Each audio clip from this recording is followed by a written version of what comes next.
What up, YouTube? This your boy Darren, aka Poseidon.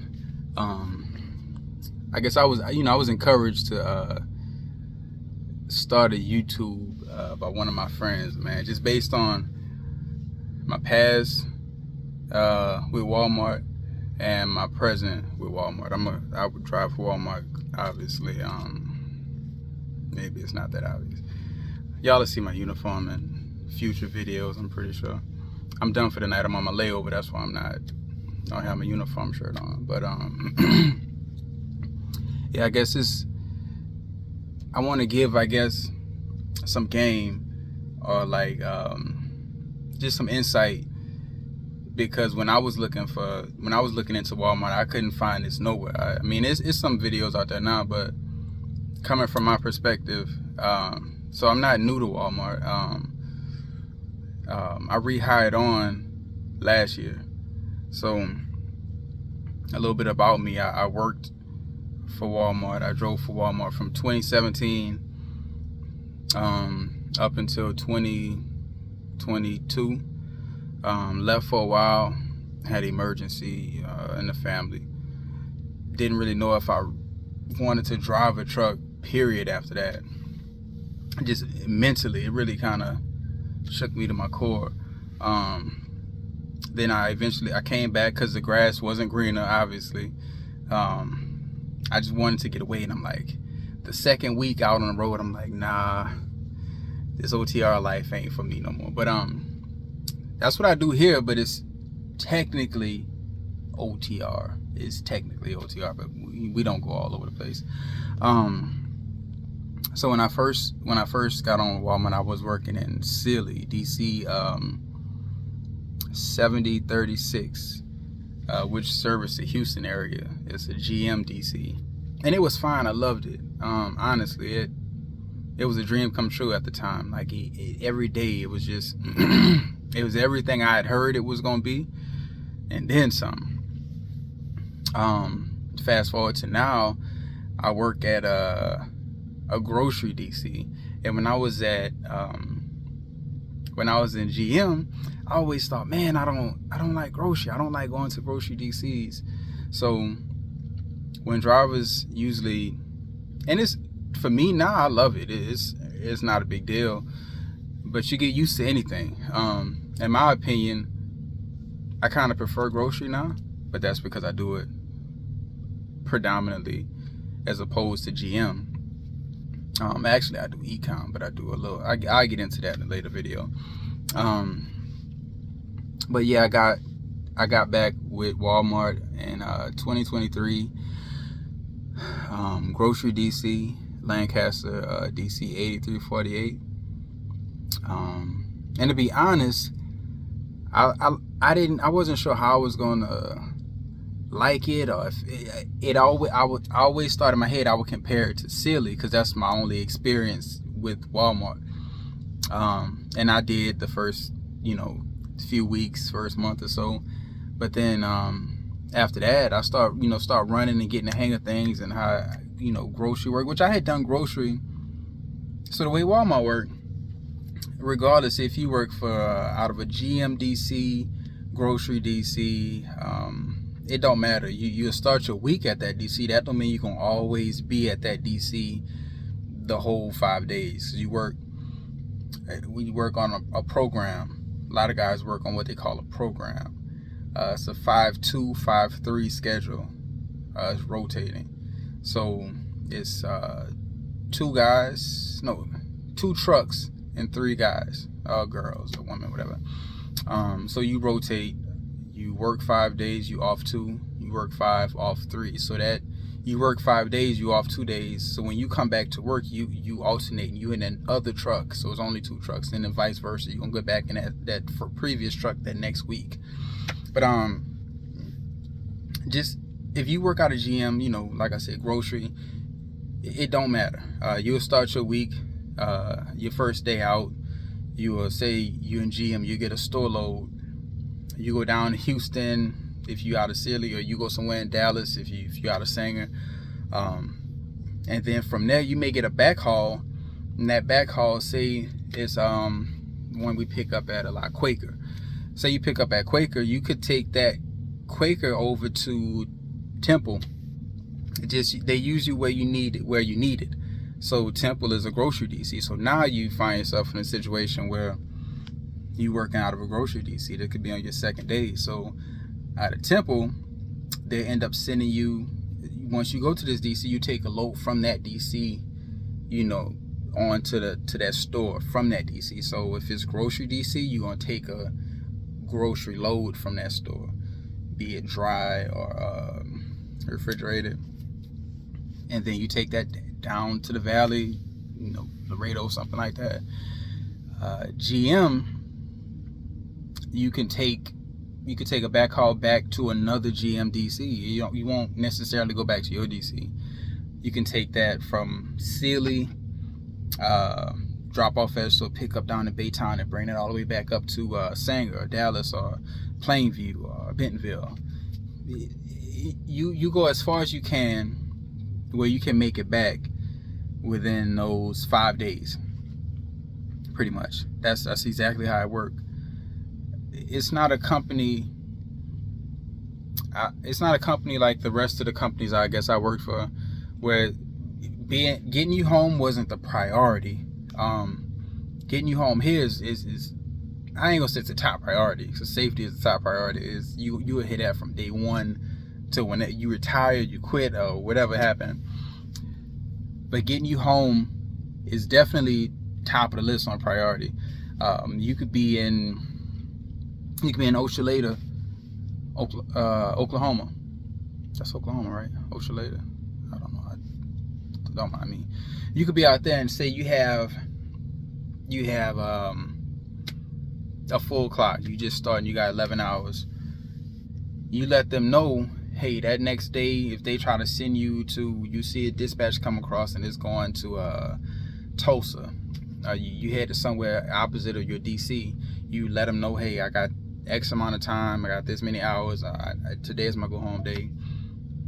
And you best believe in 10 minutes or so, 15 minutes max, they'll change it, switch it up. You see stuff moving on your tablet, workflow updating, and then you'll be headed that way. That's one of the things I really, really, really like about Walmart. And then other companies I've been with, I'm not knocking them, but it wasn't necessarily a priority to get you home. It was like good if you got headed that direction on the day you wanted to go home, but it wasn't like a bad thing to them if you didn't get home that day. It'd be like, well, you get home this week sometime, hopefully. Not here, because there's somebody else waiting on that truck that next day. So you have to, essentially, you have to be back and have the truck cleaned out and have it ready for the next driver the next day to get into. And it's not perfect. Sometimes you get stuck out. It happens. Not often though. It's very rare. If that happens too much, they'll talk to you, because then they would look at it as an ETD issue. And they'll go back over what you learned in onboarding as far as and your training as far as how to set an accurate ETD. And here, I know when I left, I know I'm all over the place, but these videos will get more fluid as I go on. But when I left Snyder, they would call it an ETA. Basically, when would you get to the destination? That's how I was always taught when I got into trucking. Let us know when you will get to this destination. When will you make it to the destination? Well, Walmart is different in the sense that they call it an ETD, estimated time of departure. So they not only want to know when you're going to get to this destination at the end of your trip, and I'll go over how a trip worked too. They want to know when, say for instance, you get to the DC, you do a trip, you go to a store, pick up a vendor, and come back. They don't want to know when you're going to get to the gate on arrival. They want to know, hey, when are you going to be ready to run again after you take a shower, after you fuel up, grab lunch, after you get back to the DC? When will you be ready to roll again out of the DC? That's what they call the ETD. That way it gives you a cushion. You basically, so you set your own time. a lot of these stores, I'm not gonna say it's hard to be. It is. It's kind of hard to be late to all of these deliveries, because in GM you have 3 trucks. More often it's 2. 1400 truck, just call the first truck. A 1600 truck is the second truck, and sometimes busy stores, high volume stores have 3 trucks. It's 1800. That's not super common. But you get out, you set your time going into that DC, so they wouldn't give you something that you wouldn't be able to make. So when you set an ETD, you will say, hey, I'll be ready with this time. Give yourself an hour cushion. That way you're not getting something that you can't make. And on groceries, our issue is more of not necessarily showing them late, but our issue is showing up too early. We don't want to show up too early, because it's just as bad as being late. That's how they consider it. And it's so much stuff.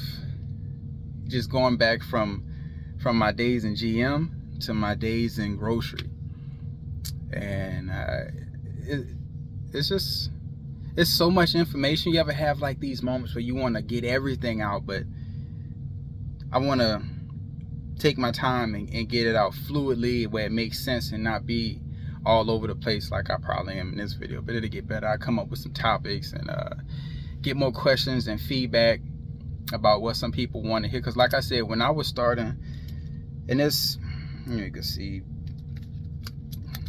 it's got my 5-year badge, Wally World, and this is my new one, so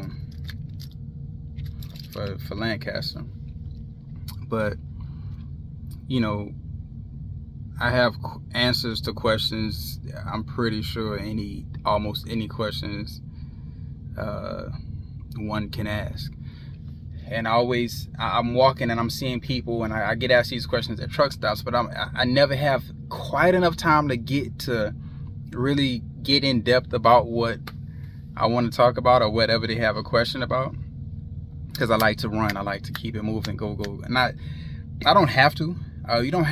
You really don't have to work that hard here to make really good money. I'm gonna be honest. I'll get into that too in a later video.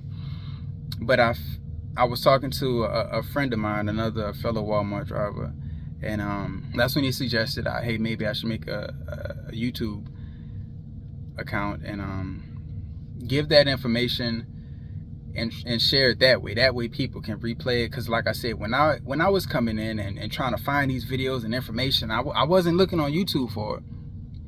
I was thinking to myself, maybe I'll run into a Walmart driver at a truck stop.